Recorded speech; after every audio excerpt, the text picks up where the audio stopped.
No a, no a máme tu ďalšie kategórie rozjasňovače pod oči, korektory a make-upy.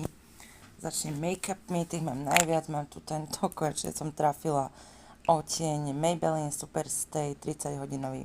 Potom tu mám Stay All Day 16 hodinové od Essence, jeden je odtieň 22, 15, tento sa mi zdá veľmi tmavý, buď ho budem s týmto a možno aj s týmto miešať, alebo ho dám mamine alebo sestre, uvidím ešte.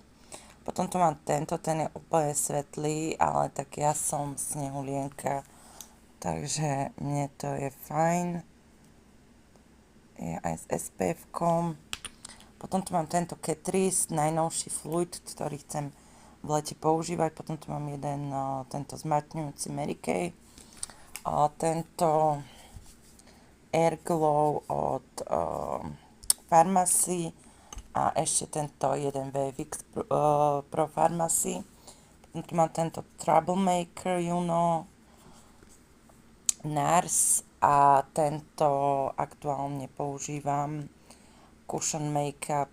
Neviem, koľko tam je, lebo to nemám ako zistiť, ale tak tento ide do projektu a tento NARS zvyknem používať, keď idem niekam, potrebujem dlhšiu trvácnosť, zakrytie, takže v podstate tam idú obidva, ale sústredím sa na tento.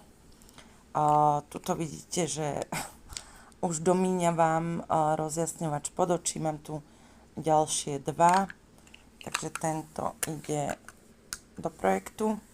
No a ďalej tu mám ešte korektory, tento Catrice, NYX, Can't Stop, Won't Stop, Catrice, NARS, LA Girl, tento je minutý, to malo ísť do spotrebovancov, viete, že to je už moje miliónte balenie, takže ten dáme preč.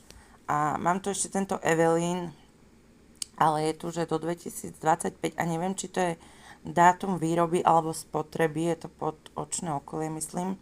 Takže pokiaľ viete, či to je dátum výroby alebo spotreby, napíšte mi prosím do komentáru a ešte tu mám tento Alverde na nedokonalosti, takže to keby som náhodou potrebovala.